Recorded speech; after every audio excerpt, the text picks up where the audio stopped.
we got a call from, no, I got a call from my husband. He was in the office. I don't know how many of you, Mama knows my husband. Does he look like the kind of man that cry? You know they cry. But that day he called me on the phone, he was crying. He said, Christy, what is wrong with my life? Why is my life so checkered? Money, he said, I just got a call just now from America. One 19-year-old girl say I'm a father. Hey! Jesus! Oh! Hey! Kilewi! Money, you say what? He said, Christy, I didn't know there was such a story. I could not prove it. And this 19-year-old black American Akata showed up with her mother in my house. Immediately I looked at the girl. My husband said, I want to do DNA. I said, don't waste our money. Don't waste it. None of the girls looks like him as she does. I said, oh God, feel it. But man, it was a terrible season in our house. Now I understand when a man dies and some strange children show up and say they are the children and his wife will be dying. I understood that pain because this was a stranger, but she was older than all the children.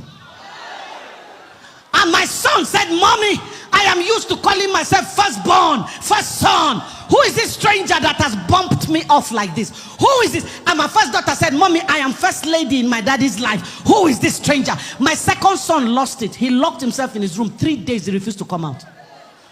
I had to carry my pain and put on the shelf because my children were falling apart. Listen, Mama, it's not always that you allow your pain to speak because pain lies.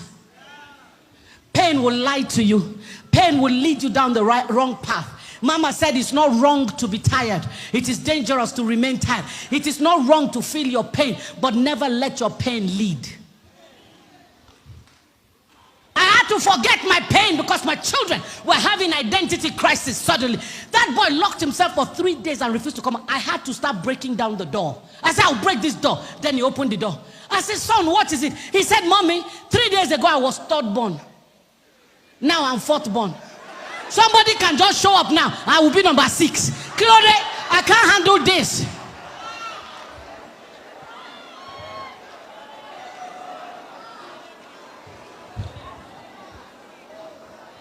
When my mother-in-law heard that I took that child, Mama called me. She had been in America. Her last daughter just had a baby. And she called me from America. Iye was a tough woman. She was tough on everybody. When I discovered that, I refused to make it personal. She shouts on her children, shouts on neighbors, shouts on everybody. Why do I want to make it personal? Your daughter-in-law, who am I? So I just decided to love that old woman unconditionally. She called me. She was crying on the phone. Mama doesn't cry. Mama called me. Hey, Kissy. That is the Benin version of Christy. Hey, Kissy. Now me born your husband, but I no go fit do what you do. You collect another woman picking. Woman we want scatter your marriage.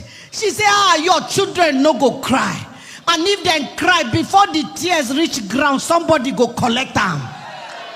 I've never heard those type of prayers. Iye prayed, and then Iye turned. Mama became my advocate in the family.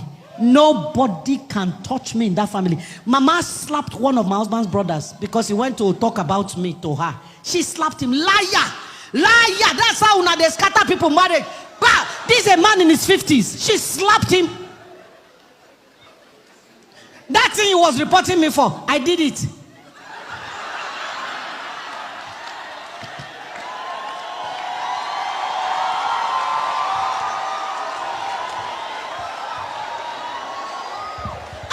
I say, Mama, one day I go keep person, you go say no be me. She say, oh, Ekisi, you no go fit keep person, you no get that kind of mind. Hallelujah. I can't tell you the blessings that came with obeying God. But let me say this and I will be done. 2 things I want to say.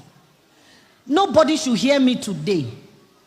If you have cheated on your spouse, don't hear me today and go home and demand that your spouse does like I did.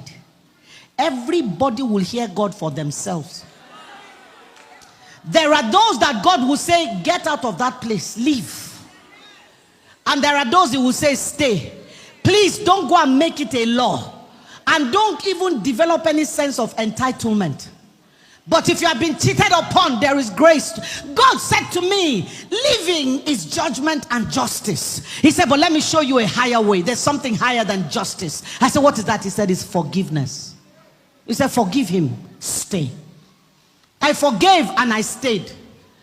But when my husband did not, he forgot the pain of what we went through. And I saw his eye looking again. I said, Oga, you see me? Don't you dare. He thought I was joking. I packed my things. I left.